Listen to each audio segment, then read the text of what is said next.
Coming up on the Horse Tamer with Pat Parelli. So that wasn't appropriate. That's right. But she's kind of saying, What I want her to do is say, yes, I'll try. See my energy? Mm-hmm. Got that? I'd back up if I were you, energy.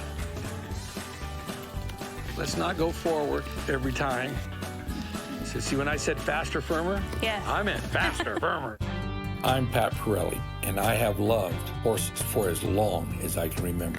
We don't want our horses to be afraid. Since 1982, I've been sharing my knowledge to make the world a better place for horses and the humans that love them.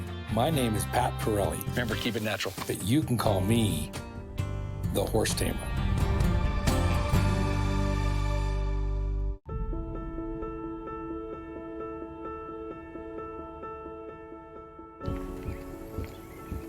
Pat got a call from Dallas about her beloved 9-year-old horse, Luna. Let's see where this adventure takes us. Recently, Luna has been reacting violently to being touched, particularly by the vet who was trying to give her a routine shot. Dallas has raised Luna since she was just a few months old, so she is heartbroken to now feel unsafe around her. Although Dallas has been advised by other trainers to simply put Luna down, she reached out to Pat instead. The goal today is to understand why Luna is acting out and what Dallas can do to help her.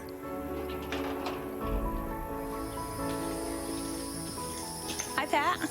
Hey, you must be Dallas, huh? I am. Nice to meet you. Nice to meet you. Hey, I hear you got a horse named Luna that's a little loony, huh? I do. Cool. So this is her, huh? This is Luna. So I'm going to start with something completely different. Okay. Let's just play jump rope together. Okay. Ready? Good. Which way are we going? That's right. Okay. That's good. Okay, good. Now let it stop on the bottom. All right, now play jump rope with her. Okay. See if her head will come up. Probably Keep going. not. Keep going. Keep going. Keep going. Keep going. Come on, play jump rope. I got to jump over that thing. I don't know how we're going to do it. Keep going. Come on. Play stand still. Stand still. Play jump rope. Faster. Let's see you do it faster. Faster. Come on, bigger. Ooh. Bigger, bigger, bigger, bigger, bigger, bigger. There. Stop right there. See how that kind of worked? Mm-hmm. So one of the big secrets with horses is they've got long bodies and we've got tall bodies because we're pedestrians. And so with the horse, we've got to learn how to do some things from a long ways away. So just like playing that jump rope. Now just let me walk over. No. This is a 12-foot rope, and I'm going to put a 22-foot rope on here. It's approximately twice as long. That's what we call Parelli math, okay? So I'm going to try to find out what horsenality she is and kind of go from there. Okay. Every horse has his own horsenality based on 4 things. Innate characteristics, what he's born with. Number 2 is environmental influences, which is what he lives with. Number 3 is learned behavior, which he gets from everyone and everything. And number 4 is his spirit. There are 4 basic types of horsenalities. There are right-brained horses and left-brained horses. The right-brained are more instinctive, the left-brained are more thinking type of horses. Then there are introverts and extroverts. So a right-brain introvert is the kind of horse we want to go slow with. We're a left-brain extrovert, we want to play more with their nature. Right-brain extroverts, we want to move their feet, and left-brain introverts, we want to make sure we let them know why we're doing what we're doing. So these are the factors that create a horsenality. She'll tell me some things, and I'm sure she's very opinionated. I don't want her to get skeptical. I already saw the video of her when she got skeptical, what happened there. So we're going to put this over there, see what she does, a little under pressure there. Just trying to see how she feels the steady pressure. She kind of pushes with her nose there a little bit, but no big deal. Hey, there you go. Let's see what she thinks of rhythmic pressure. So I'm gonna just swing the tail of this rope here toward her hindquarters. It's easy to explain the rhythmic pressure because, you know, if we kind of start slapping our legs, yeah. But steady pressure, that's really important to understand, whether it's with your hands, with the rein. Horses need to respond to just the lightest steady pressure. Yes. And I'd really like her to slow the front end down and yield her hindquarters. Don't want her going in a circle. I want her to slow the front end down. There we go. Yield the hindquarters. That's right. But now let's try going backwards without wiggling the rope. Let's see if we can see what rhythmic pressure does here with the tail of this rope. Good. I'd like to see her back a little better. Okay, so I'm gonna use some more long body logic here, and I'm gonna grab a carrot stick, see if I can't play with her here. So I'm pulling on the rope, I'm way over here, and all that time I'm giving her kind of a, come on. It wasn't real bad, but she's kind of saying, What I want her to do is say, yes, I'll try. So what I'm gonna try to do is use a combination of steady pressure and rhythmic pressure at different times. Great. I'll turn my stick upside down.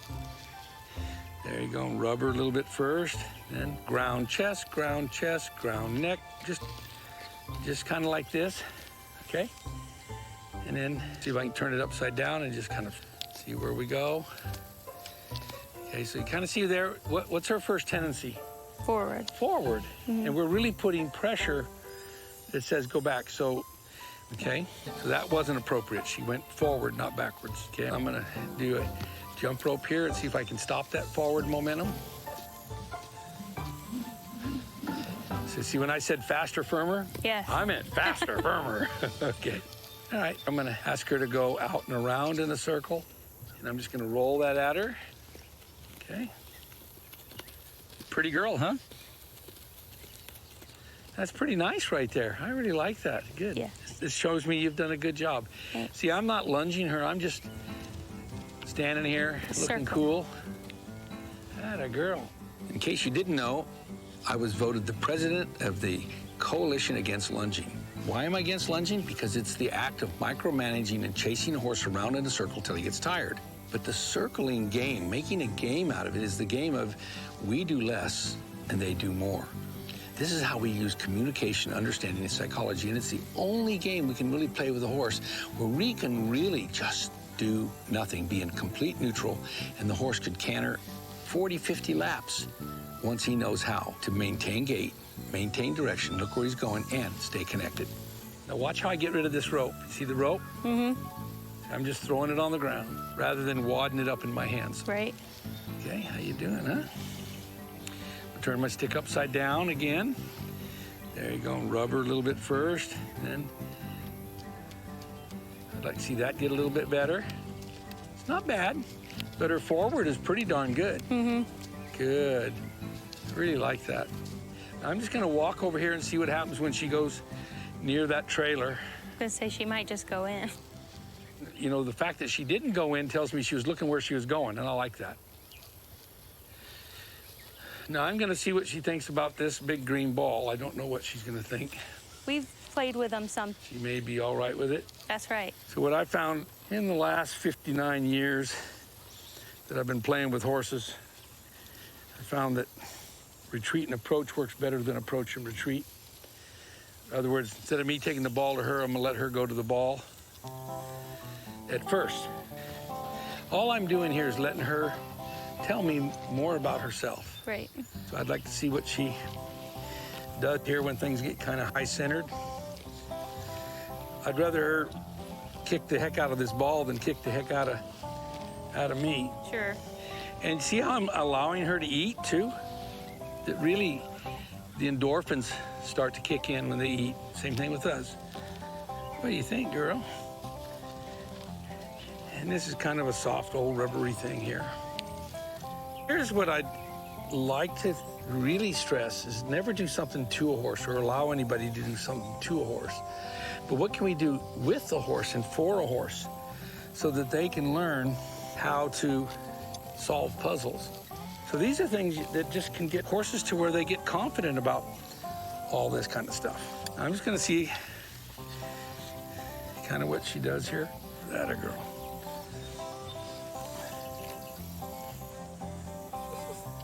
So what I'd like her to do is learn how to respond to pressure, not react.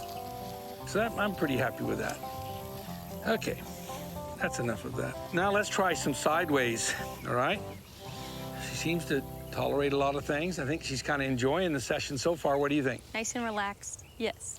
I call this the spaghetti move. I lock my elbow and I just move it, and then now I go back and forth and say windshield. There's the windshield wiper. Just go back and forth.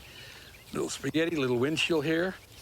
All right, so there's the first leak in the boat. The leak is when she actually went forward instead of sideways.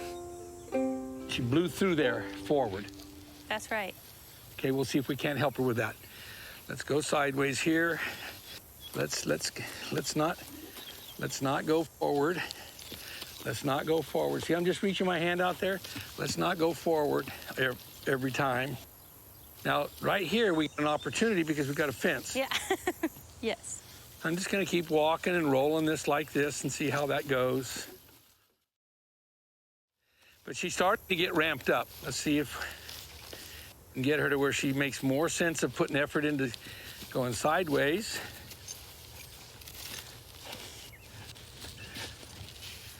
Okay, he's getting kind of ramped up, isn't she? Yep. Ain't gonna go away until we put some effort in. There we go. Good girl. Let her eat again, okay? Why? Those endorphins are gonna kick in. We're gonna get some dopamine, some serotonin with that adrenaline. We're gonna get a thinking horse, not a reacting fight or flight horse. So I think she needs to be able to go backwards better. I think she needs to be able to go sideways better. Quit going forward. I didn't tell you to go forward. And I'm just gonna kind of waltz along here. Good. I really like that. That was good. That's a good time to say, go back and have some more of that endorphin-producing grass. Horses will only graze when they feel safe. So she doesn't feel too threatened. So let's say I want her head out of there. How about a little jump rope? Great. And I'm gonna ask her to back up all the way to the trailer. It's about the energy, see? I got some energy here. I'm just walking along with this stick. Now she's starting to get over here out of the way. No forward, just adjusting. I want her over there, more toward the trailer. So I'm just asking her back on over there. Right. All right. I want to see if she can do anything she wants. Loading's good, okay? What I want her to do first is to turn around. We'll see if we can get her later to get confident to back up, but right now that's good enough. Good girl, okay? Confidence is first. Curiosity, I want to keep her curious. I want her to go, what in the world is this guy doing? Now, the next time I load her, I'm going to load her and only let her front feet go in. Now, it'll be feet only. Front feet only. Now, what I'm also doing here is I've got her hindquarters up against that wall there. Okay? That might come in handy later. She's telling me that she can handle pressure behind her there and she's not kicking the tar out of it. That's right. Out she comes. And then I release. It's not about coming in the trailer. It's about the principle of using steady pressure. I'm not pulling her. I'm just sitting back and holding and saying, follow the field, no matter where that field goes. That's all she's doing, is just saying, if push comes to shove, I'm gonna lean back, pull back, rear up. And I'm saying, if push comes to shove, I'm gonna sit here and wait until you come up here, okay? So this is where it takes a ton of willpower. Okay. So let's try it again. Good. That's all I want, is I want her to stand there like that. So that she can learn to not only back out, we're gonna back her a long ways. See, just because she's out doesn't mean it's good enough. Now you see how she's trying to run forward? So we're just gonna keep putting a block in here. See, there's a boundary over here. There's a boundary over here. There's a boundary over here. If I were you, I would just go back. Let's see, just hang in here. So next time we put her front feet there. Atta girl, come on again. Good. Oh.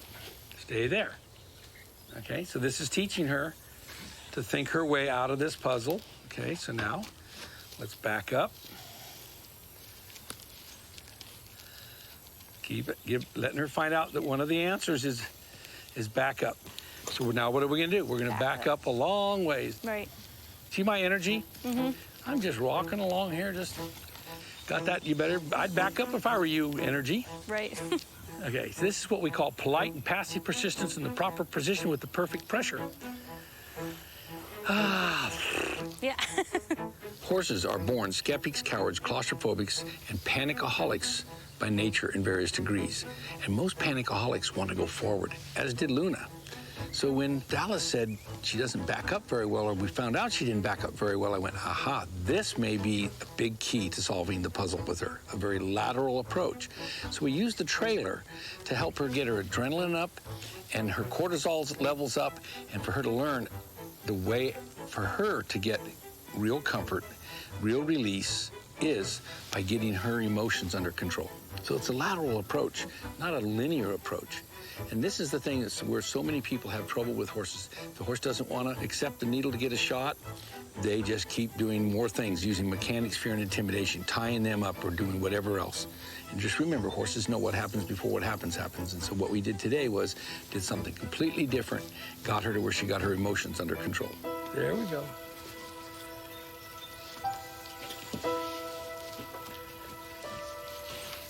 So horses only don't do what you want for 3 reasons, basically. 1 is they are afraid. 2, they don't understand what you want. 3, they're being disrespectful. Okay, they're pushing against pressure, and I'd say she's pushing against pressure. You've got some strategies here. There we go. This isn't about the trailer. This isn't about her shot. This is about her handling higher stress situations. All right, so what are we gonna do about this? Watch. I'm gonna put some rhythm in this hand over here. Oh, there we go, a little something there. So what are we gonna do now? Watch. A little rhythm up there. That made her curious. See, instead of just getting in a pulling match, do you see how relaxed I am? But can you also see how confident and how emotionally fit I am? Okay, this is the little part here where we're starting to find the hole in the boat. Pretty interesting, isn't it? We've already found a couple places here where the, no, I'm not gonna try. I might try your patience, but I ain't gonna try to do what you want. So that's definitely not yielding to pressure. All right? That is what's called opposition reflex. This is what I've been digging for, see? And it's taken a little bit, but not a lot, not a big bit. Let's go here again. Again, it's just some steady pressure here, some rhythmic here. See how she's going backwards? Let's say she puts 10 pounds of pressure on my hand, okay? I put 10 pounds, 4 ounces. That's why I got a long rope. So I can do that, and that rope is made to drift through my hand. So she can drift and teeter.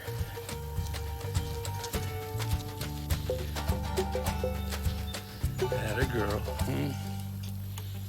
You know, this is a little bit of mental and emotional pressure for her, you know? Okay, now, I'm gonna try something here. Okay. There we go, good. She might back out this time, I don't know. She's getting closer to trying. Oh, I think we're getting better. Repetition and patience are a very important part of the process. Oh, maybe we have a solution here. Well, how far are we gonna go? A long ways. You see, consistency and getting it to where she gets relief by not only doing the thing we want, but the combination of things that we want. Yes. A little mix of this, a little mix of that. That's right. Let's just shut the gate. Now come on over here, I want to show you something. Good. So, here's what I would do. I would get in here and I would do little things like this. I would get her ready for temperature check by taking this and touching her. A little wiggle until she raises her tail. Let me take it here. Yeah, but I want you to find the bone. Okay. What I want you to do is I want you to move it up and down. Can you put your other hand by here by mine and put one hand back here? Do you just work with it now? Just, you know, the 2 most sensitive places on a horse is the appetite and where the apples come out. Didn't know that. Yeah. So let me give you the diagnosis. Okay. Okay. She is a right brain extrovert. All right. She wants to move her feet. Her emotions get run away from her, and then her feet run away. Right. So the diagnosis is that she's got opposition reflex, and it's more of an emotional thing, as well as a lack of yielding.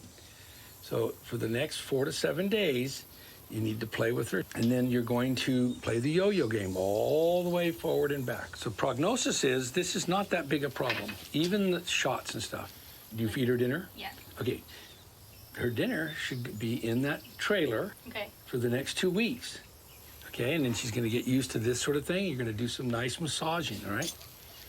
Now, over here, so you don't get kicked. You're going to massage these legs. Good girl. And when she gets in her trailer, just give her massages. Don't just get them used to being touched. Oh, that tail's already softer, see?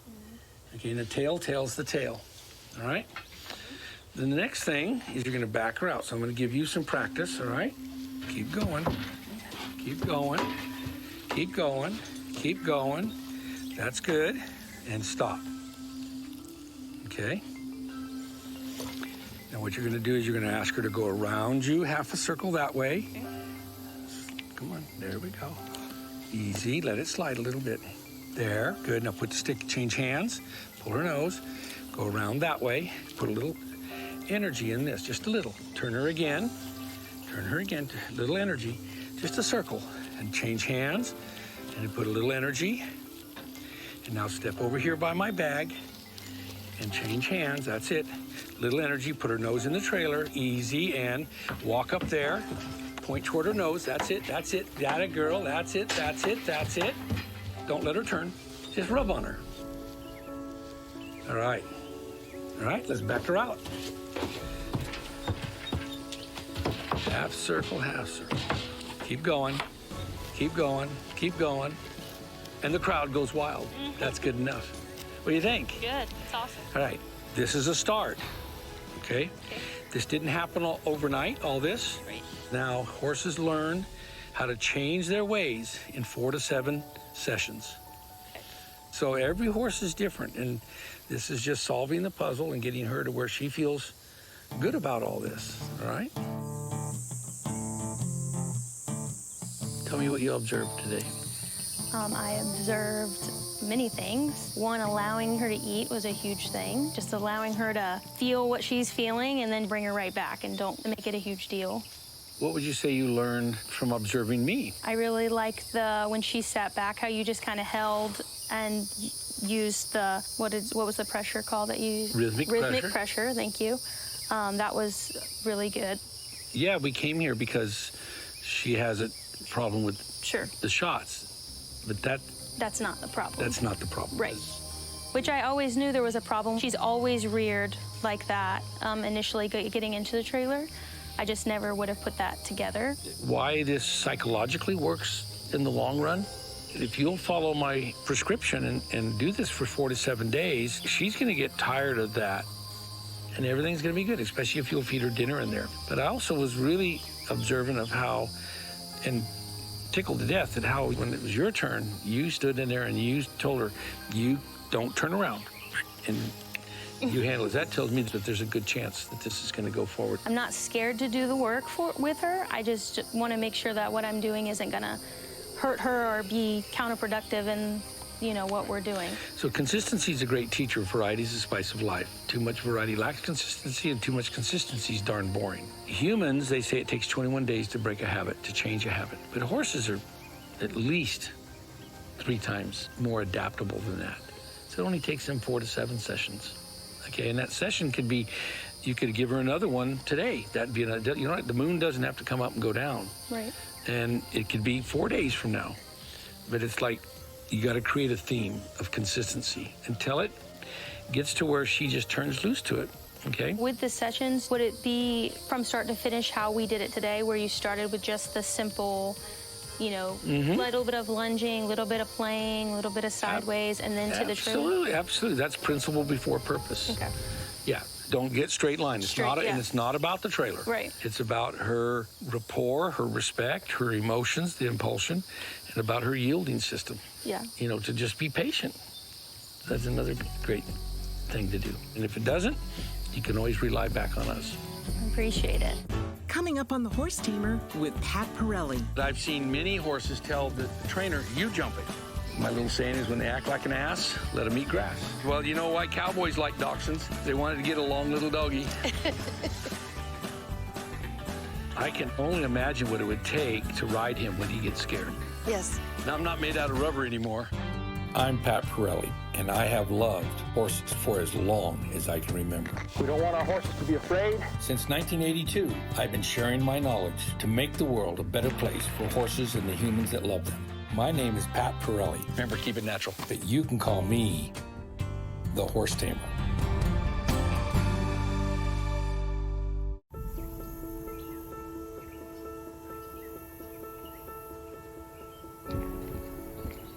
Pat got a call from an old friend this week. Candace King is a celebrated show jumper who has been competing in professional events all over the world since 1989. She is now training both horses and riders who want to learn her sport. One of her clients asked for help with Harley, a very nervous 8-year-old warm blood who is now simply refusing to jump. Candace has been working with Harley for a couple of weeks, but has not been able to get to the root of Harley's emotional reactions. She suspects that Harley needs some work on his foundation training, so she called Pat. Harley is a very talented horse who clearly needs help with his confidence. Candace hopes that Pat can point them both in the right direction to get Harley back on track. This is Harley. He's very sweet, but very nervous. You know, I've found out over the years, horses aren't necessarily afraid of predators like bears and lions. They're afraid of predatory behavior. Makes sense. So I'm going to approach this situation with something I call long body logic. Horses have long bodies. People have tall bodies. And so this evokes us to think like a pedestrian. And so you see somebody who's thinking like a pedestrian, they hold the horse up close, trying to hold it, and the horse goes around them because this big, long body's got these 5 zones. The head is zone 1, the neck is zone 2. We sit in zone 3, the hips are zone 4, and the tail is zone 5. And whether we're on the ground or in the saddle, we have to learn how to use long body logic with our hands, with our legs, with our seat, and maybe even a stick, so that we are always talking to each individual zone and in combination. This is what brings out the real natural magic with people who are really good with horses, long body logic. So I'm just gonna put some gloves on. The reason I'm doing this is because when we start moving, asking him to move, I'm gonna allow the rope to run through my hands. Yes. Allow him to drift away and go do wherever he wants. But at the same time, I want to not burn my hands. All right, so here's what I'd like you to do. Yep. I've got a chair sitting there for you. Okay. If you'll sit there, and then I'll ask you a few comments or questions as we go along, and we'll see kind of what's what. So I like the fact that he's curious, because curiosity is a good learning modality. Apprehension, fear is not. So what I want him to do is go, this is funny, this is interesting, what are we doing? All right, so I'm gonna do is first of all, walk away from him, and I'm gonna give him as long a rope as he wants. So like here, he's putting his head down, I can just feel it. Okay, and I'm not gonna do too much about it like that. I'm just gonna kind of put a feel on that rope, gather it up. See, I'm not even looking back there. These are some things right here that'll help him realize that we're connected. Now, to get his head up, I'm just gonna put a little jump rope action into that, interrupt him a little bit. And a lot of people, when they try to get a horse used to something, they use what's called approach and retreat. And what I have found over the last 4 decades is that retreat and approach works better. So the fact that I'm just walking around here, see how long that rope is, just not making a big deal out of it, at the same time managing my rope, and just go around here and see what he thinks. And I just let him know that right off the bat, I'm the leader, okay? And for him to follow. Thumper, come on, come on. Some more long body logic. He's got a long body. He does. Well, you know why cowboys like dachshunds? They wanted to get a long little doggy. All right. If I stop, I want to see if he'll stop. I want him to learn to synchronize with me. If I go, I want you to see how I'm doing this. That's why I've got such a long rope. And I got those gloves on so I can let that rope slide through my hand, recoil it. So now, see if he'll let me touch him with this carrot stick. What I'm going to do, though, is I'm going to walk away from him, not just walk up to him and say, let me touch you with this. I'm going to see if he will follow me while I've got this in my hand, again, using retreat and approach. And what I'm going to do now is I'm going to walk down his side with my stick in my right hand, on his right side, so we can see right there. He lost some confidence. I change hands, put my stick in my left hand for his left side. We can see he's already apprehensive. So what I'm gonna do is I'm gonna change tools because he tells me that he needs more long body logic. So what I'm gonna do is lengthen my body here, see if I can get him more confident from farther away. I'll extend this out here. This is 12 more feet, plus my arm is 2.5 feet. So now let's see if we can walk backwards. I can do something. You can see there he's apprehensive, that rope there where it has a coil that got wadded up there. That didn't work out so good. Gonna get that straightened out. He's very aware. He's very aware, which is a great thing because Yes. horses that are aware, that are perceptive to danger, people, places, changes, and things will also become aware Yes. to our cues and communication. And the jump. Okay, so what I'm gonna do is work on rapport. Okay, I'm just gonna see if he can be confident and like me and like what I do. And then I'm gonna ask him to respect what I do. All right, what I ask of him. I'm just gonna use this stick for boundaries, and I can put it on one side then the other. Confidence, acceptance, understanding, results. Ronnie Willis taught me that. Confidence, acceptance, understanding, results. Confidence, acceptance, understanding, results. First thing he wants to do is go to his second instinct, which is fly from fear, okay? But he doesn't really feel like he wants to go somewhere, all right? Like he wants to move around, but he doesn't seem like he wants to run over there. Maybe as we start to investigate and see what horseanality is, we might find out that he's more introverted, but we'll find out. We'll just allow him here to do different things, and I want him to tell us his story. So I'm gonna allow that rope to drift if he wants to go around the barrels on this side. Yes. All right. I can feel his tension, and at the same time, he doesn't really want to go forward, but when he does it with, you know, some energy, kind of, but it's a worried energy. So what we're looking for is rhythm, relaxation, and understanding. And so one of the things I think where a lot of people don't realize they're doing something dysfunctional with their horse is that they constantly are chasing the horse with the whip versus allowing the horse to go around. And now I'm gonna do here is I'm gonna see if I can set it up where he goes around here and can look at each one of these confidence obstacles with each eye. There, he's gonna look at the barrels with his left eye. Now he's looking at the blue one with his right eye. Now I'm gonna ask him to go around on this side of the green one with his right eye. So you see how he looked at it there. Again, this one with his left eye, that one with his right eye. And I'm not asking him to run. Yep. I'm gonna see if I can get him to go around this tarp on the left. Looking at this, I'm just gonna kind of guide this around, looking at the barrels now on this side, go around the tarp on that side. Now I'm gonna see if he'll put his nose on the barrel. I'm not gonna drive him, I'm just gonna allow that forward momentum. I got a lot of tension on this rope. Let's see what we got. All right, so I want him to have the feeling he can come back to me anytime.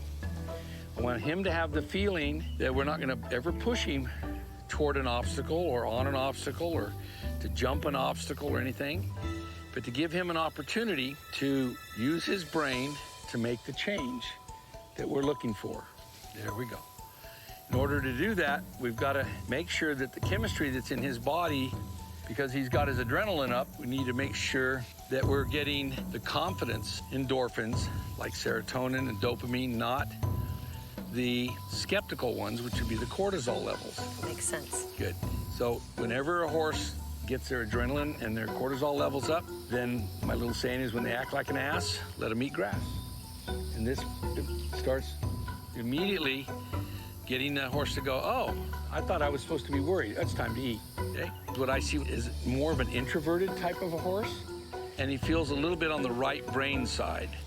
So let's go over here and try something else. I call these herding sticks. Lots of tension here, pulling on me pretty hard. There we go. I want him to seek relief. Let's see if he'll get curious. Seeing this saddle over here. Yes. Curiosity and confidence. Curiosity there. I like that. Now I'm gonna ask him to go between me and this tarp. Some way, somewhere, somehow. Got some trucks going behind us. We got all kinds of situations here in our environment. Going over there, I'm gonna put a boundary there. Let's go around it.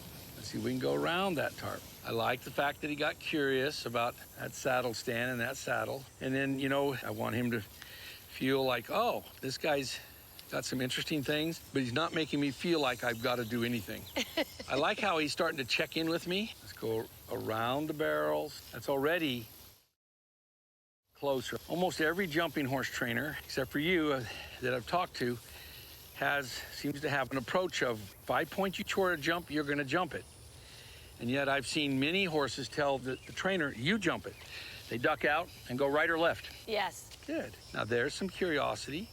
There's some confidence, that he has confidence enough to eat right next to the thing that he's afraid of. He might get curious enough to smell it. There it comes. Whether it's confidence and curiosity or curiosity and confidence, we need him to think that this is fun, because horses have 3 motivating factors. They want safety, comfort, and play. So what I want him to do is get into the idea that we're gonna play, oh boy, we're gonna play with some of these confidence obstacles instead of oh no, all right? So this is all getting better to me.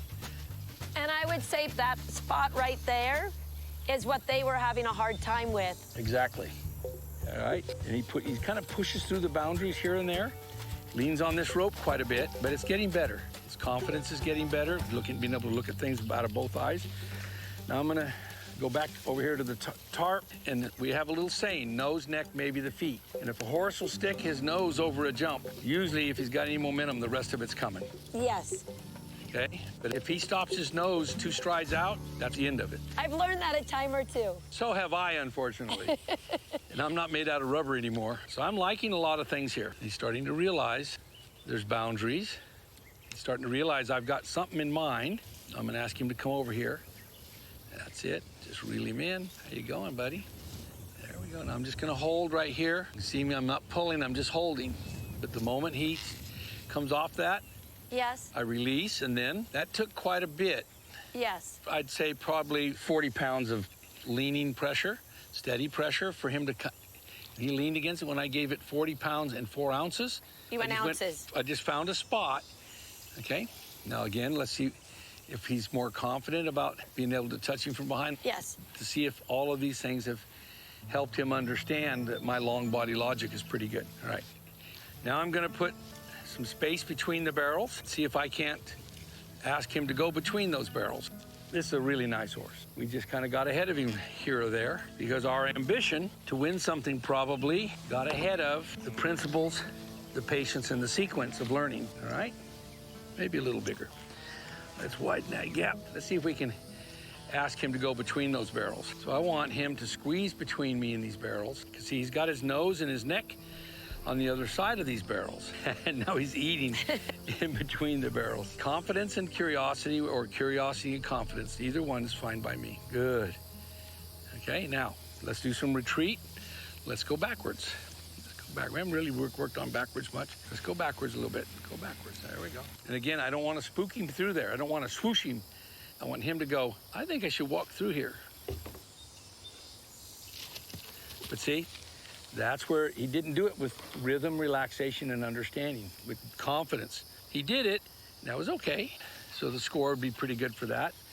But let's see if we can't get the second time to get a higher score. I'm liking that. That's better.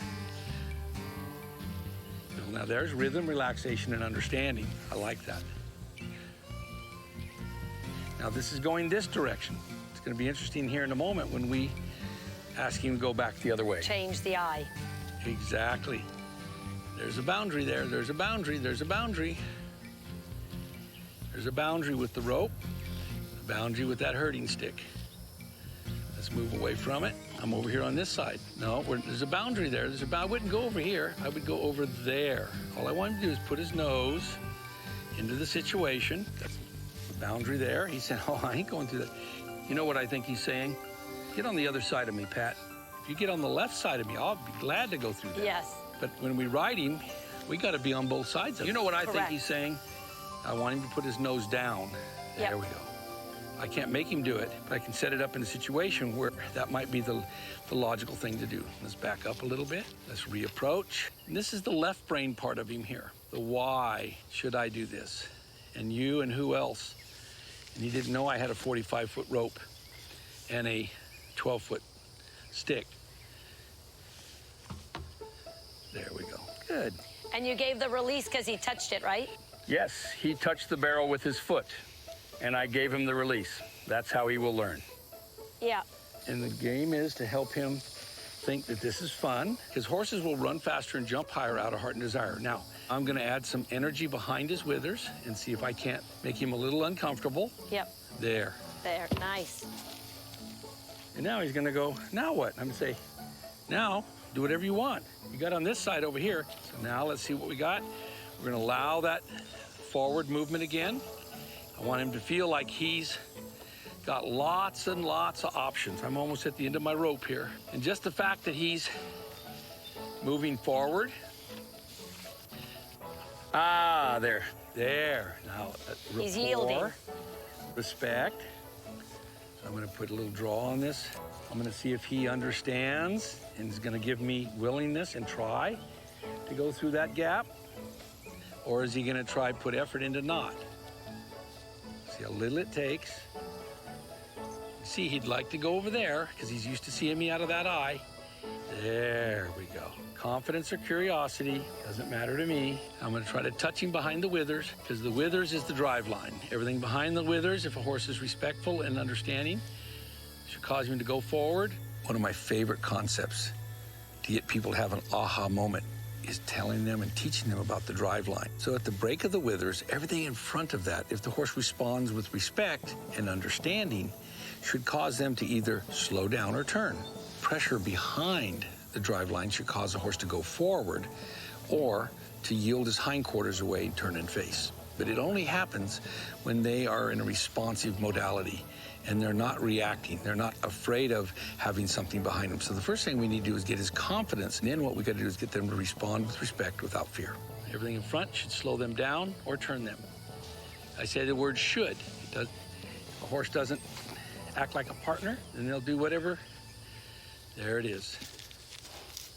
Good on you, mate. You see how my hand is open? So he goes over here and doesn't feel a big jerk on the other side of his head because, like, now don't get away from me. Yes. What I'm finding his story is he's not confident with the human on the right side of you. Like just there. Oh, yeah, absolutely. That's what we're looking for. In order to be a great puzzle solver, we have to isolate, separate, and recombine. And with Harley, we went right back to our starting program, which is accept the human, accept the saddle, accept the rider, and then accept the bit for steering.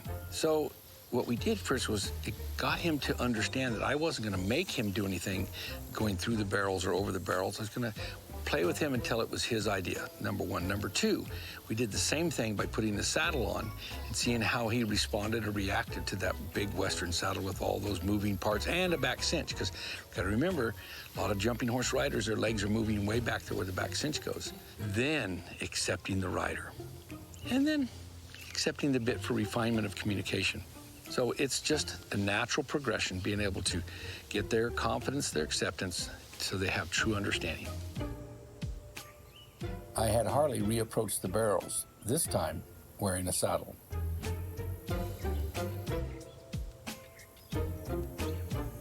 And then I asked Harley to go between the barrels again, on his good side.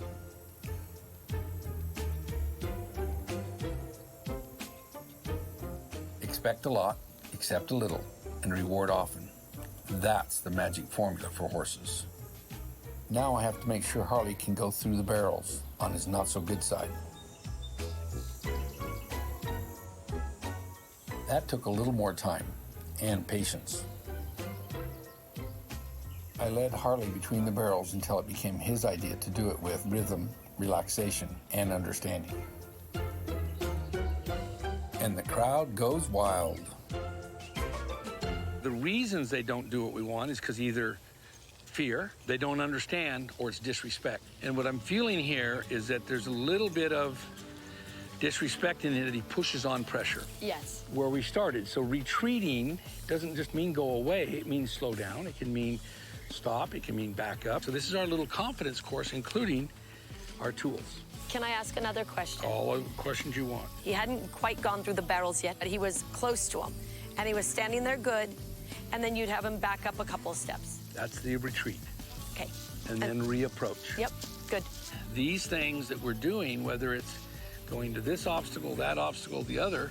It's all about him trusting and getting confidence in the fact that I'm going to give him several chances, several ways, a lot of time, whatever time it takes. Yes.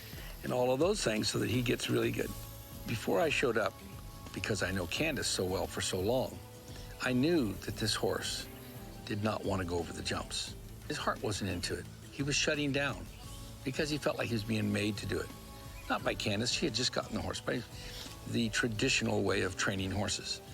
So this is where using communication, understanding, and psychology causes our ideas to become their ideas. And once it's their ideas and they're confident, they will put their heart into it. And again, horses will run faster and jump higher out of heart and desire. Harley was the proof.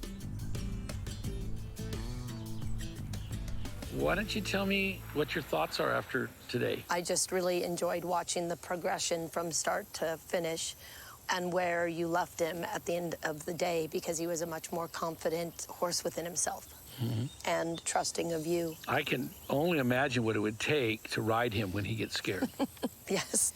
Yes. Holy smokes. If they don't have some self-control, there's no bit in the world can control a horse's emotions. No. What would be your next step the next day, of, like from where we finished? You know, again, there's 3 reasons why horses don't do what we want.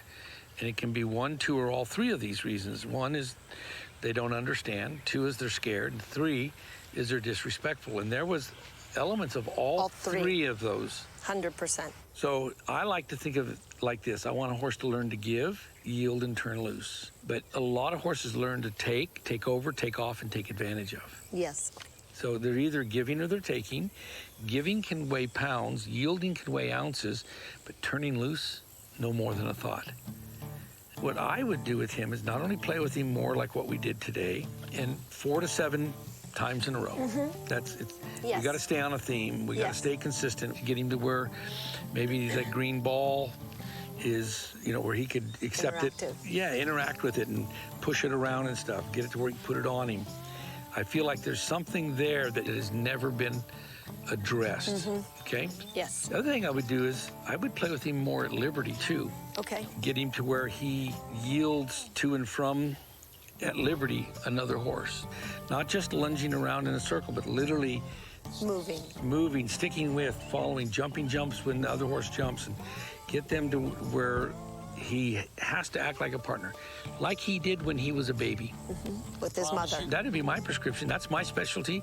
Your specialty is putting the icing on these horses and working with these Yes. young, talented riders and helping them there. So I'd love to help you out with that. I would appreciate that, and that would mean a lot Good. to me. That's why thank you. I think it's a very savvy thing that you've done, and tickles me to death to be able to help another horse and then help you and help the people that own them. And I want to see the fairy tale ending. Thank you very much. Coming up on the Horse Tamer with Pat Parelli. No horse has ever been born with a halter on, not one. We give him a couple of yards penalty for encroachment. You too. Tension and energy create chaos. How do you let him be his own guide? Nice and soft, nice and soft. Chester, perfect. I'm Pat Parelli, and I have loved horses for as long as I can remember. We don't want our horses to be afraid. Since 1982, I've been sharing my knowledge to make the world a better place for horses and the humans that love them. My name is Pat Parelli. Remember, keep it natural. But you can call me the Horse Tamer.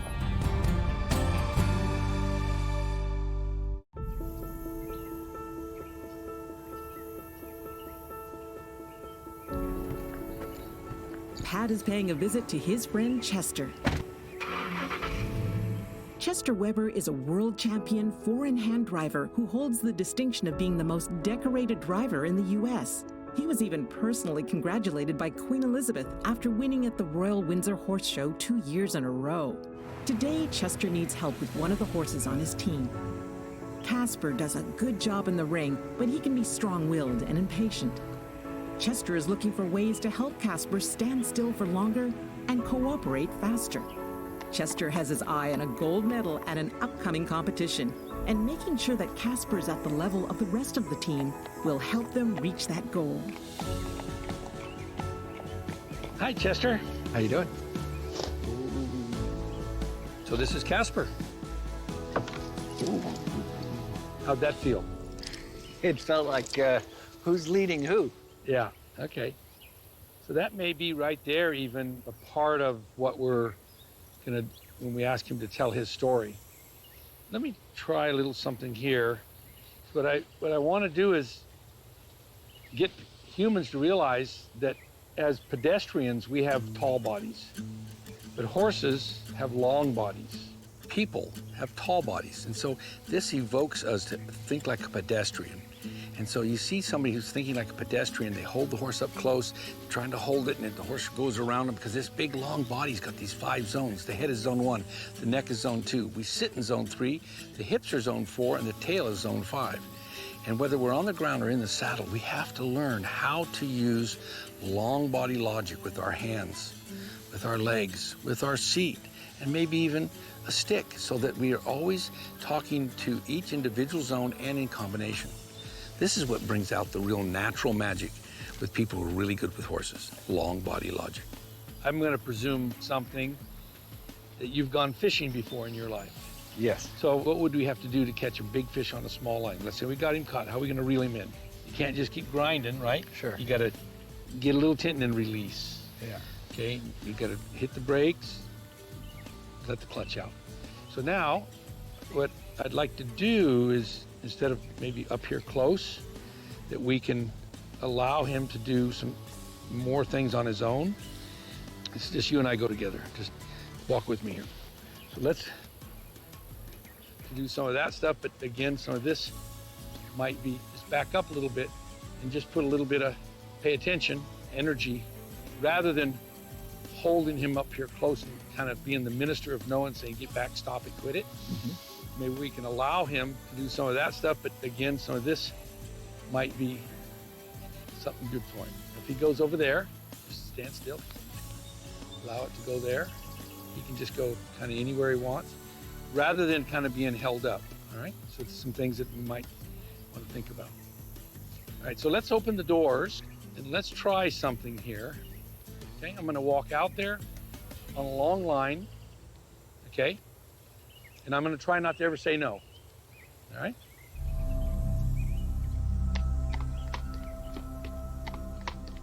And I'm gonna come back in on a long line. I'm drawing on that rope there. I never once closed my hand and said, you gotta come. So I think if we really want a horse to give us everything he's got to optimize, we gotta get their heart, then their head, then their emotions, and then their body, okay? So let me try it again.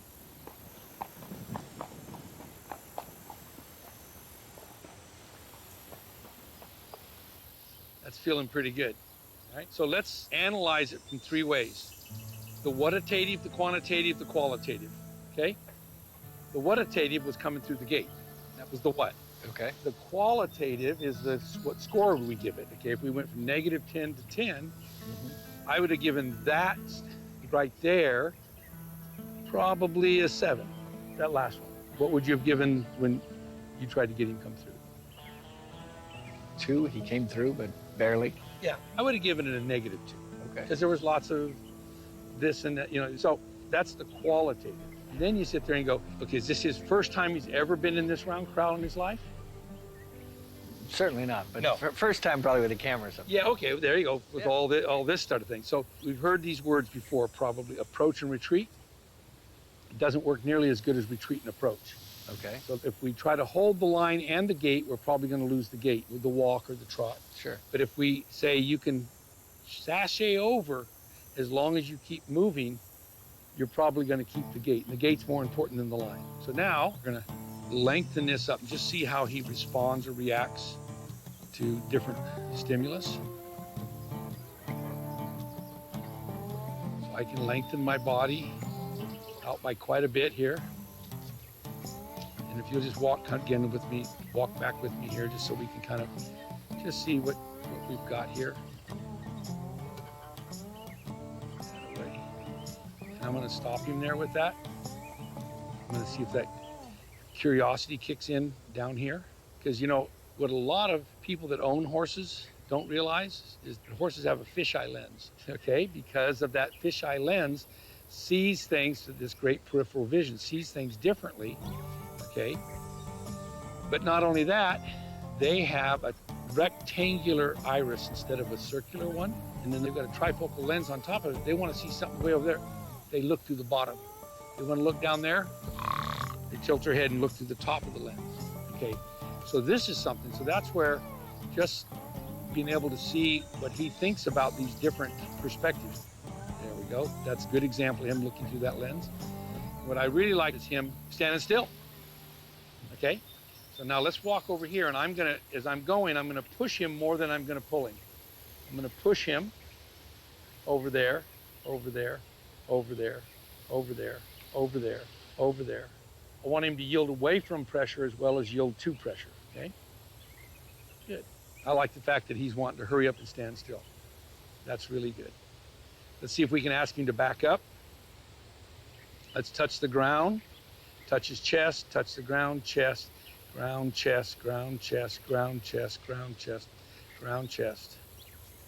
Because the better a horse goes backwards and sideways, the better he'll do everything else.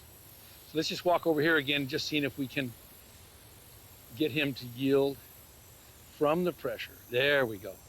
So every horse has his own horsemanality based on 4 things. Innate characteristics, that's what the breeding is. Environmental influences, okay?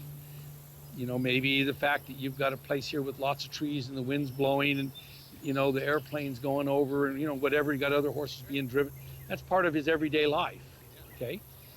The next thing is learned behavior, and they learn positive things, or let's call it functional things and dysfunctional things, all right? And spirit, all right? So those are our 4 factors. So to me, I would say he is a right brain extrovert. That's what it feels like. Extroverts like to move their feet. All right, so let's go here. So I'm trying to get him to make the turn. Like a lot of times we might start the carriage. Let's see if we can get him to go forward here. That's pretty easy, right? And again, I'm not trying to make him go around, but will you hold that for a second? And then pass it to yourself, look at me. There you go. See what I mean? We're just standing here. We're not telling go, go, go, keep going, go, go, go. We're just standing here passing the rope to each other. This is what I call neutral, and this is something a lot of people miss. Now, can we see how this could be different than a lot of people call it free lunging? Now, we're not just letting him do this. So now what we're gonna do is when you pass it to me, I'm gonna put some energy out in front of him. Let's step over here together. Let's just see what he does. Good. Shuts down, and that's what we want. What I'm doing, I'm just trying to see where we're at. Sure. What I really like about this horse Yeah. is that he is really allowing me to influence him in front. A lot of horses that I've dealt with that have been in any kind of competition where you involve, you know, going forward and with other horses, they can just get blind, yeah, it's just gone. So now let's try this. So I'm gonna ask him, I'm gonna be the lead horse here for a minute. So I'm gonna ask him to walk along here.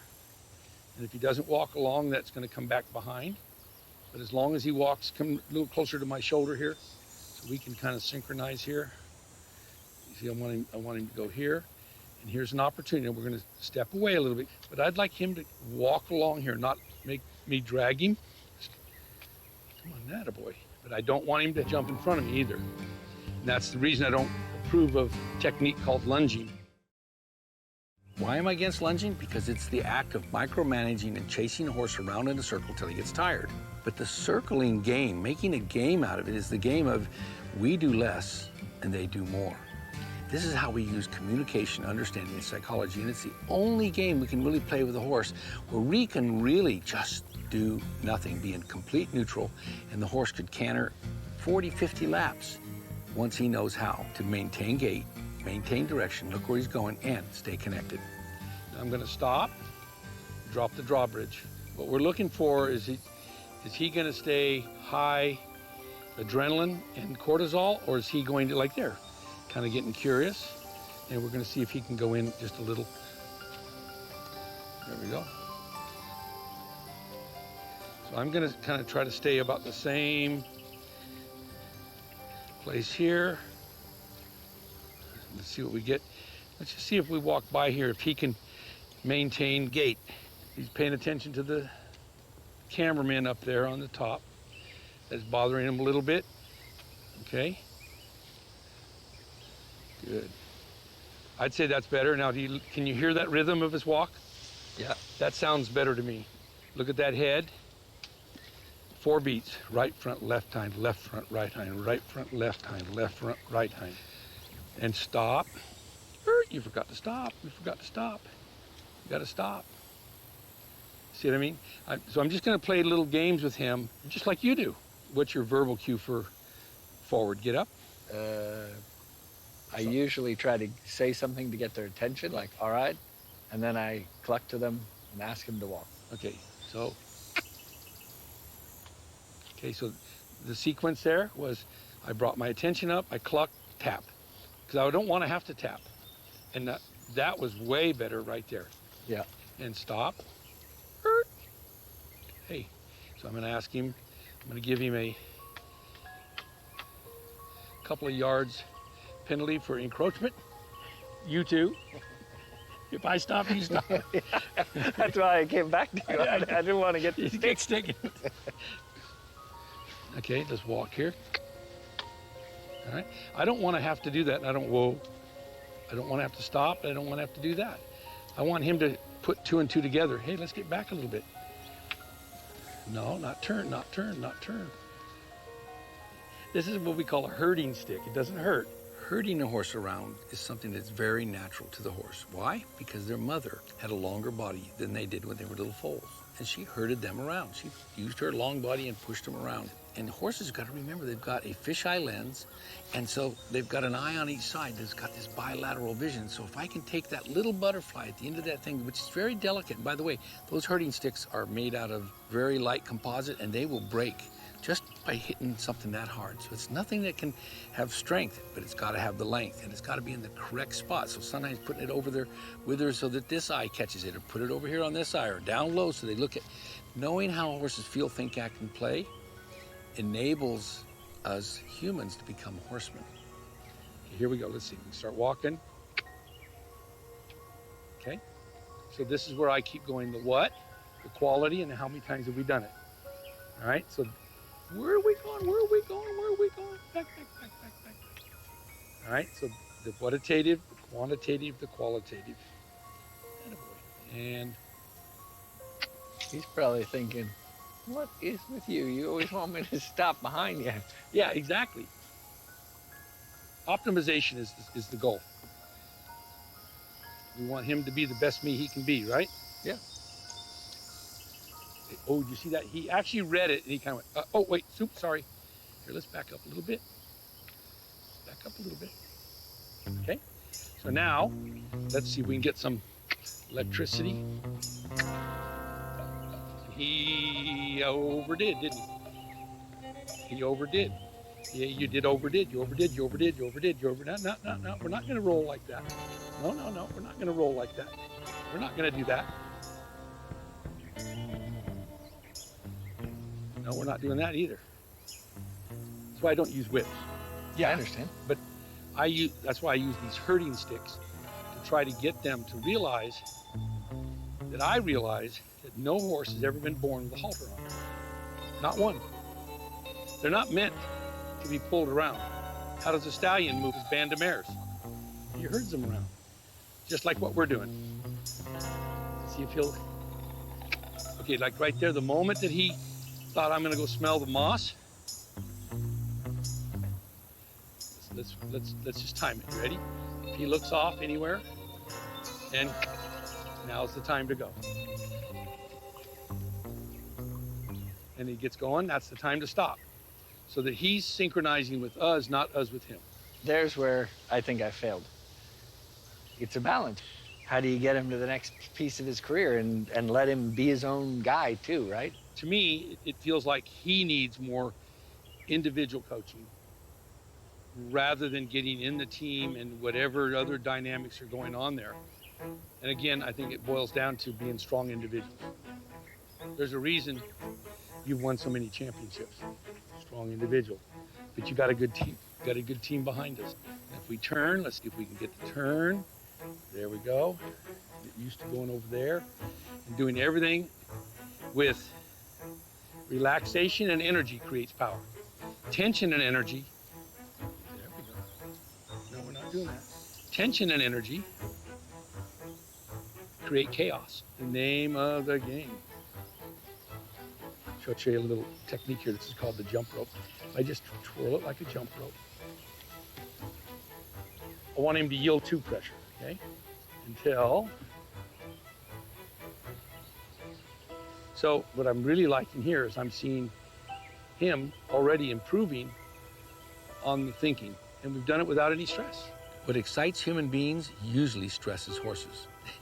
We have this humans are from Mars, horses are from Venus concept here, because we want horses to go, but we also want them to stop. We want them to turn. We want it, and all these things. We can get there if we put the principles ahead of the purpose and give the horse the time that it takes, so it takes less time. I learned to drive by somebody finally saying, here, hand you the reins for a little bit. Okay, so I'm gonna do the same thing with you. So walk first, and now cluck, whatever signal you want, and then there. See, he's trying to come back and synchronize with me. Oh, good. Good. Let's try walking before we cluck.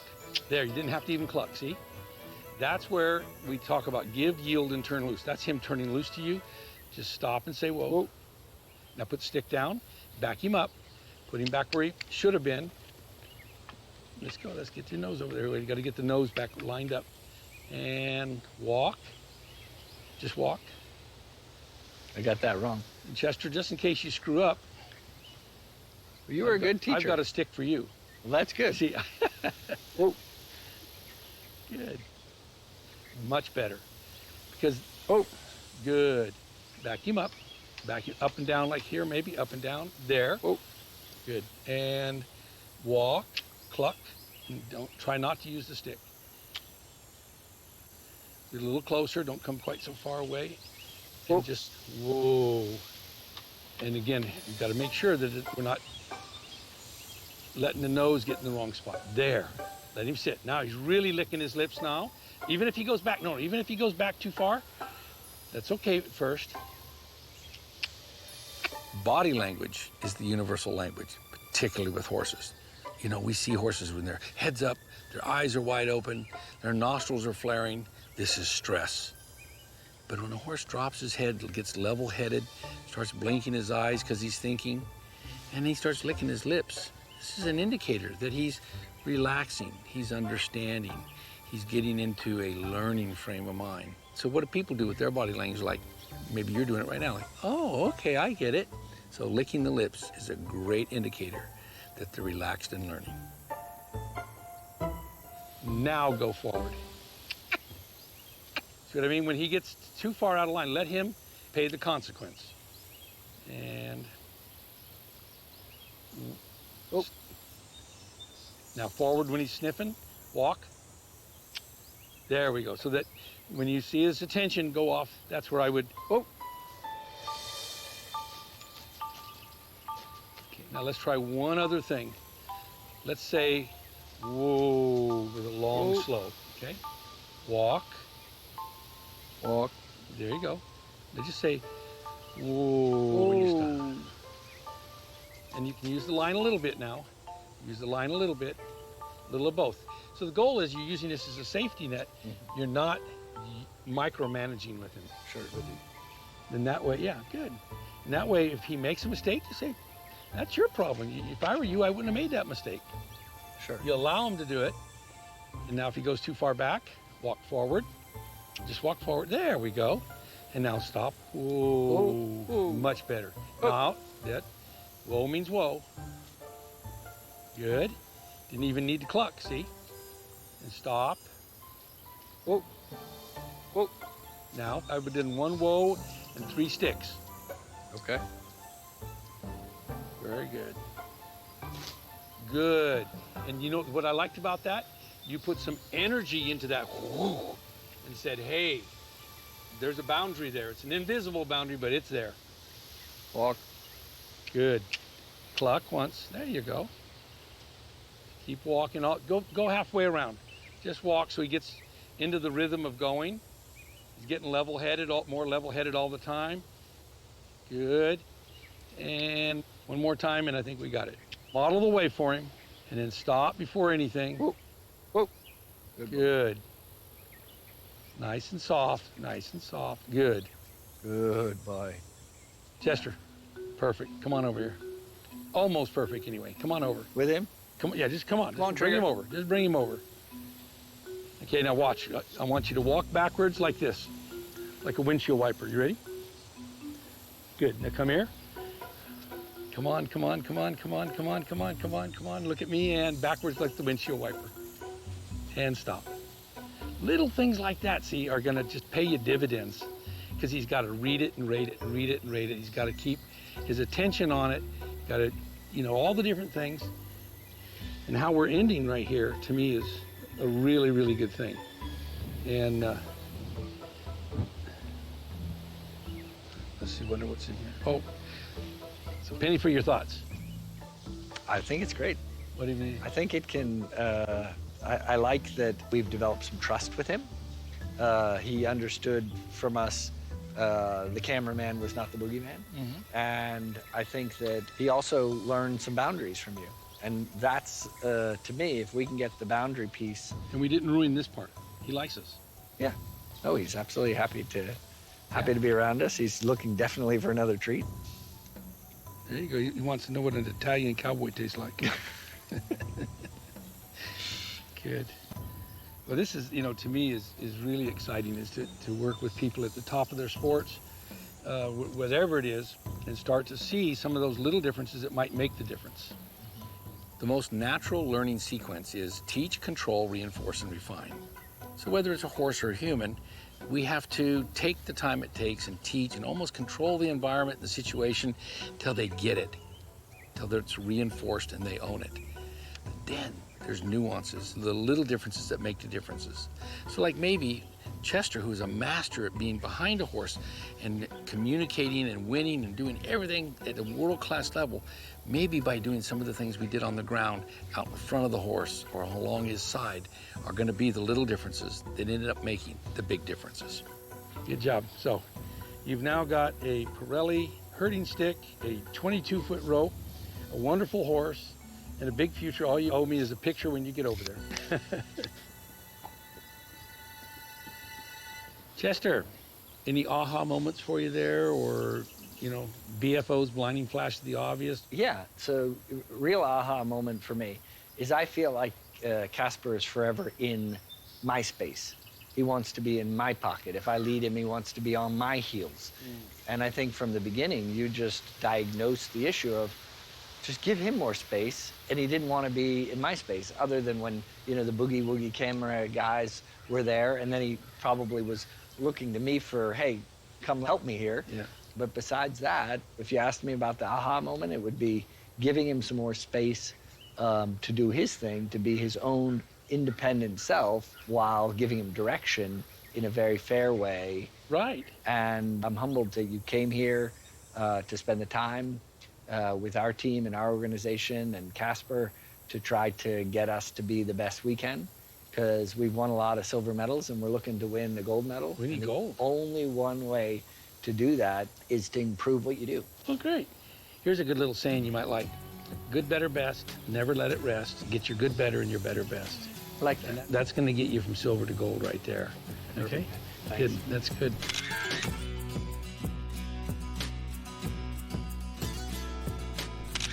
Coming up on the Horse Tamer with Pat Parelli. Let's go faster and faster and faster. Okay, so now I'm going to walk over here. Watch how I do this little dance. Put a little spaghetti out here.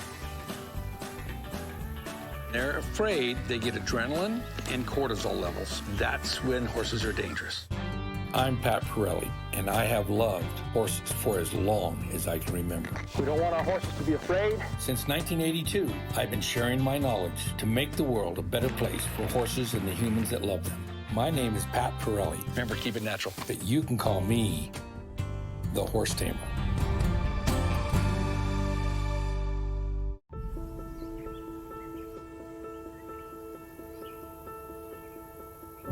Pat is on his way to meet Solo 2, a 6-year-old thoroughbred mare that came to her owner, Leslie, nearly 3 years ago. While she was in training, Solo 2 developed some nervous habits, like pacing, pawing at the ground, kicking her trailer, and bucking.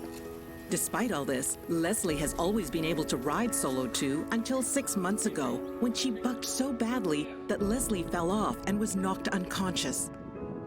Since that incident, Leslie has only worked with Solo 2 on the ground. Today, Leslie hopes that Pat will get to the bottom of Solo 2's worrisome behavior and help Leslie overcome her fear so she can ride again.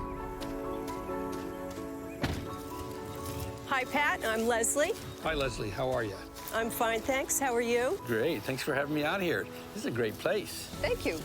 Why don't we go meet Solo? Is she in the pasture? She's out in the paddock out there. All right, well, let's go see what she has to say.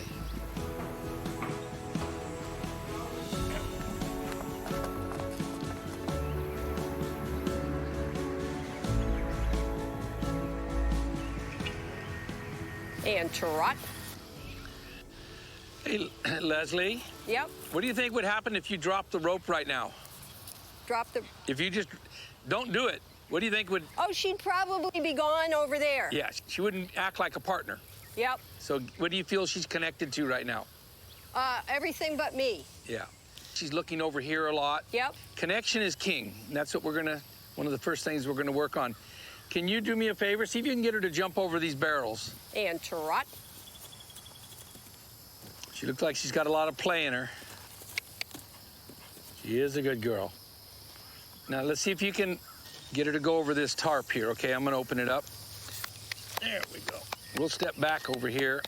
Good girl. You're so smart.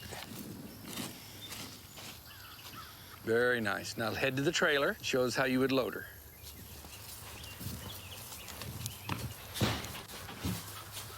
It's okay. Come on.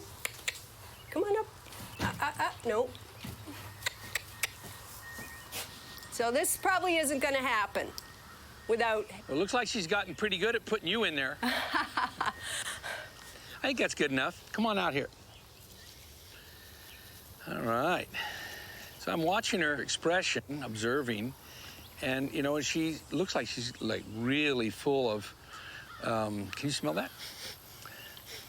Smells like horse feed. Oh, really? You've been feeding her very well. I have. And so, you know, when horses are very well bred, very well fed, or even overfed, and under-exercised mentally, emotionally, and physically, this is where we get what we call behavioral cancers. Okay, so the behavioral cancers come out in all kinds of different ways. Some horses kick, some horses buck, some horses kick the trailer, some horses pull back. But what we really want is like, I love this. You said earlier, she's really curious. I like her curiosity to kick out, because what we've got here is a certain chemistry. They're afraid they get adrenaline and cortisol levels. That's when horses are dangerous. Mm-hmm. Adrenaline's not so bad as long as it's laced with endorphins like dopamine and serotonin, okay? Those are the feel-good, the I-want-to-learn drugs, right? Everything starts in the heart, goes through the mind, through the body, down the legs to the feet. Horses will run faster and jump higher out of heart and desire, all right? So I'm gonna look for functional things and dysfunctional things, all right? So if you would go, like, right over there by those barrels, then I'm gonna play with her, all right? So, Leslie, what I'd like to share with you is something I call long body logic. Humans have got tall bodies because we're pedestrians. Horses have got long bodies, okay? So what we really want to be able to do is think about a horse in 5 zones. The head is zone 1, the neck is zone 2. We sit in zone 3, the hips are zone 4, and her tail is zone 5. Now, she's looking at me, so she's perpendicular. So if I want her to go in a circle, I got to get her to quit looking at me. So see how I told zone 1 to go away, all right? Now I'm gonna ask zone 5 to push zones 4, 3, 2, and 1. I'm gonna push it there. Good. Now I'm gonna put what we call the jump rope in front of her. Watch, let's just see here. Now I'm gonna just twirl this here, twirl it, and see what she does. See if she pushes through the pressure or does she yield to the pressure, all right? So pressure's not a bad thing, all right? Matter of fact, diamonds are made from pressure. There we go, good girl. So let's ask her to go over this other direction. We're telling the front to go away. Go away, quit looking at me. Thank you, go parallel, all right? I'm lengthening my body like this and saying, hey, let's go faster. Let's go faster and faster and faster.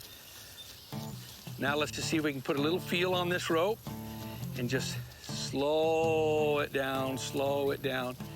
Instead of talking to her with English, how about if we talk through body language? And one of the secrets, I think, with horses is to learn to be the ambassador of yes instead of the minister of no. Instead of saying stop, whoa, quit, we just say, yeah, go play, go have fun, all right? So let's just see how she understands or interprets body language, all right? So this is what we're trying to do here. So I'm gonna stick this out in front of her and see what she thinks, all right? What I wanna do is I wanna make sure she's not afraid of this. All right, she got a little concern there, did you see that? What's that? So I wanna make sure always, I don't ever want a horse to be afraid. It's not a whip. No more than I should be afraid of her long body, she should be afraid of my long body, but she should pay attention to it. Got a little jump rope up front, little spaghetti twirl in the back. So this is called polite and passive persistence in the proper position. I want her to read my body language. I'm just gonna play a little game. I call this the yo-yo game because I want her to go backwards and forward like a yo-yo, okay? So there's lots of little things. So many people think that natural horsemanship is we don't ride with bits and we don't put shoes on our horse. We just ride around and say, woo, let's be free. But that's not what it is. Natural horsemanship is natural for horses. My mission has always been to help make the world a better place for horses and humans that love them. And you can't help horses if you don't help humans understand how they feel, think, act, and play. Learning to use communication, understanding, and psychology versus mechanics, fear, and intimidation. I was so excited to learn this concept, this philosophy from Tom Dorrance, Ray Hunt, Ronnie Willis. And it was this feeling that, yeah, this is the right way for horses to do things with them and for them, to build a foundation before any specialization. And natural horsemanship was born using love, language, and leadership in equal doses. And now, decades later, it has made the world a better place for the horses that we love. So I'm gonna ask her here to move around, do some things I want with rhythm, relaxation, and understanding. Now watch how I do this. Do you notice that I'm not even, watch this, I'm not even gonna look, okay? I'm gonna stand here and just see what she does. So you see how I didn't go jump over the jump? That was good. I'm allowing her to play. I want her to be confident and curious and sensitive and responsive. Now, you see her licking her lips? Yep. She's digesting her thoughts. That's the cortisol going away, the dopamine and the serotonin kicking in. That's what we're after. Right. So what I want to do here is see if we can control her emotions. Woohoo, see? See, that's still emotion. That was a little leap. That's kind of the part of what the leaping is like. Yeah, I can see that. That's her play and her fear reaction. We want her to have that and to use it when she wants to play, not when we want to ride her. Right. I've always loved to swim. But every swimming pool I've ever been to says no horse play allowed around here. And I think most people don't want their horses to play because it makes them feel unsafe. And so they think it's naughty behavior. What I've learned over the years is to be the ambassador of yes by playing with that horse's nature on the ground, for staying safe and allowing the horse to do whatever it is thinks he's got to do. And taking that horseplay and turning it into horsepower, whether on the ground or in the saddle. So the real secret is for all of us humans to learn how to play with the horse's nature, become the ambassador of yes instead of the minister of no. If we only cause horses to run, then they just get it to where they become run crazy. So we've got to work on backing. We've got to work on going sideways so that everything doesn't just mean giddy up. All right, now I'm going to see what she thinks about the ball. So see, I'm allowing her to have that time, okay? So there's a wild horse inside this beautiful thoroughbred mare, and there's a tame horse inside of every wild raised horse. So what we want to do is we want to play with the horse's nature. Now, do you see how she kind of looked to the left at the last moment? What we want her to do is to do our exercises until she's connected, not until she's tired. Let's just see if she'll put her nose on these barrels. Put a little jump rope in here, jump rope. Encourage her to go over and put her nose on it. So this is where these exercises are so important. Okay. So do you want her looking at you? I want her to go over and stay connected to me. Okay. I don't want her going, hey, horses, I'll be there as soon as I get loose. That's what she's telling me. I'll be there in a little while. Rather than, wow, this guy with the funny short shafts is the coolest thing I've ever played with. That's what I want. So now I'm gonna ask her here to just look at that tarp. Just look at it, just look at it, just look at it, just look at it, just look at it, just look at it. You see? We want her to be calm, smart, brave, and athletic, okay? So now I'm gonna walk over here, watch how I do this little dance, put a little spaghetti out here and see if she'll half circle in front of me again. I'm gonna walk out past her hindquarters and I'm just gonna keep doing these little half moon circles, okay? I think it's very easy to get direct line with a horse. And so to connect the dots between getting the yielding with connection and then applying it to something like trailer loading. Now remember, the trailer is just a metal cave on wheels for horses. So that's the test, but we have to have some yielding or the horse has got all of the cards in his favor. But we have to get that yielding with connection. So that's why I like to say rhythm, relaxation, and understanding, then application. And all I'm doing is just walking around. All I'm doing is just saying, hey, what's over here? I'm gonna allow curiosity. Now watch what I do here. A little bit of spaghetti here until I get a little try. And just here and here and here and here.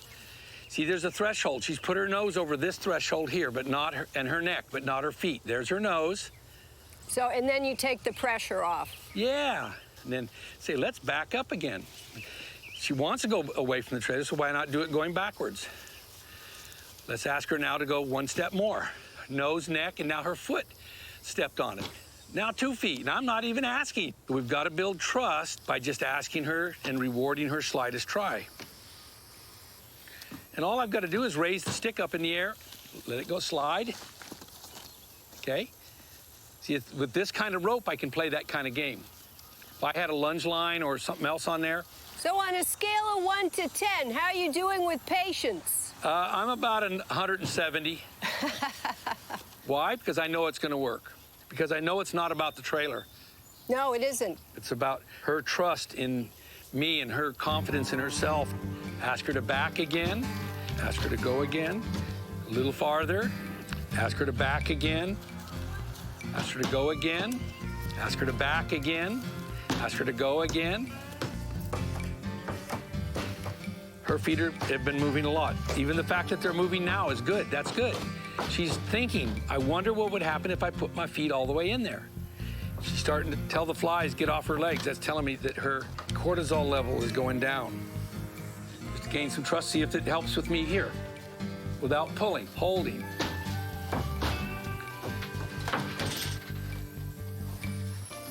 Now she's got to back out.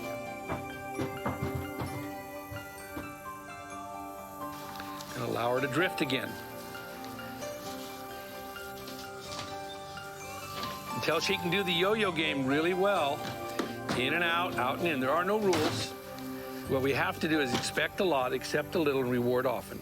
So horses have 4 different personalities. There's extroverts and introverts. Do you think she's extroverted or introverted? She's extroverted. She's extroverted. Right brain horses go kind of prey animal-ish. Left brain horses, think about it. She right-brained or left-brained? Probably right-brained at this point. Yeah, exactly. At this point, she's acting like a right-brain extrovert. What we want her to do is act somewhere in the middle, act more left-brained, think about things. Right. See, that's more thinking there, that's more thinking, that's more doing. That's right-brain extrovert. That is left-brain. Good thing I like is that she has enough confidence in me to follow me in there. Yeah, she wants you in there with her. But I wanted her to go in by herself. Yes. I want her to have that much confidence in me and herself and the trailer. See what I mean? Yep. Because I got the right kind of rope, I can play that game with her. Ah, see, I just stuck it up in the air and she said, oh, I'm not going over there. So that tells me now she's starting to respect the boundaries, okay? Solo got into the trailer when I was in there with her, but now she has to learn to get in herself. So she's saying, I'm gonna go act like a prey animal again. So this is just opposition reflex, which is a behavioral cancer. Well, it's starting to rain. Oh, watch this, watch this. See how little that took? That's when you know the healing's happening. We're almost there, folks. Darkest hours before the dawn.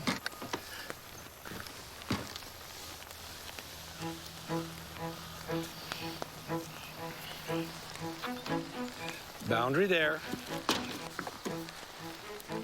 Not only did Solo and I get wet, but so did the microphones. Isn't over. A one-day wonder. It didn't get like this overnight. This is a big step.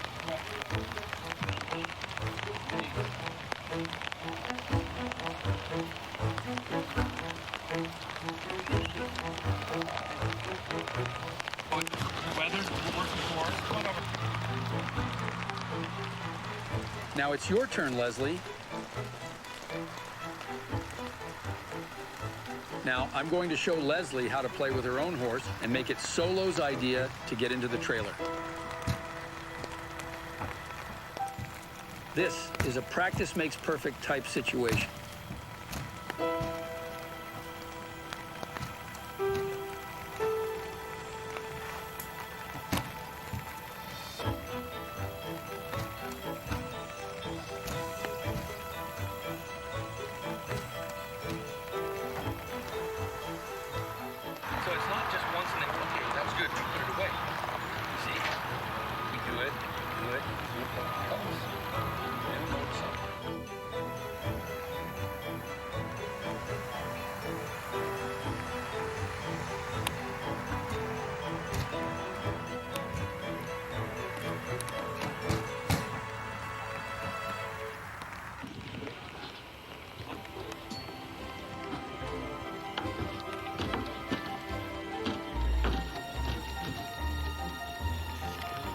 Wow.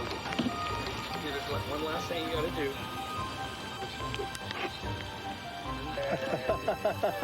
Get the horse to bow too? Yeah. I think she's glad. Let's head back to the barn.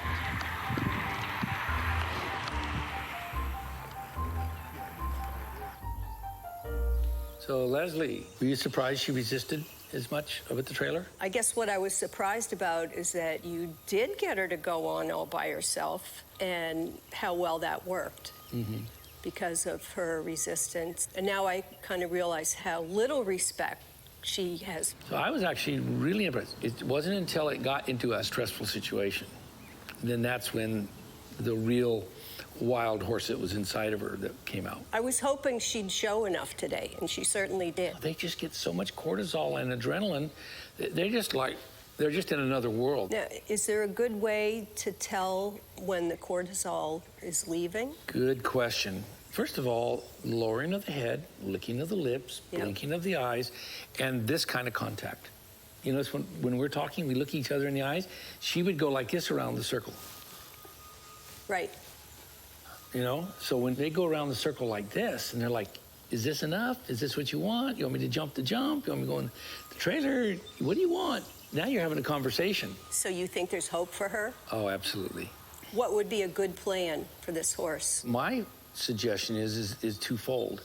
Number one, we have a free app that you can download and you can learn the very basics of what I taught you. Then I think to get to the riding part of that, it's going to take someone at my facility or myself to do the riding part. I would agree with that at this point.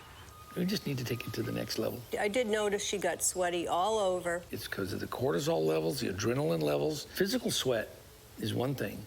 But when horses are emotional, which is what we saw a lot of today, you know, the darkest hour was before the dawn. And it got pretty sweaty there just before she made some really big changes. So what we want her to do is collect her thoughts, collect her emotions. As soon as she got focused on, okay, I'm going in there. It's like it almost started drying immediately. And that's when you know that it's working. Yeah, because then she's connected to you. One of the things that I try to help people with is to become lateral thinkers, not linear thinkers. They want to be able to, just like we do a car, just get in it, turn the key on, and drive it and go where we want to go as fast as we want to go, and stops, you know, it doesn't have emotions. So the more linear we are with horses, the more that they learn to skirt around and get all kinds of resistance. And so the only difference between a horse and a squirrel is 1,200 pounds. They both know they taste good. That's why punishment doesn't work for prey animals, okay? What works is drawing boundaries.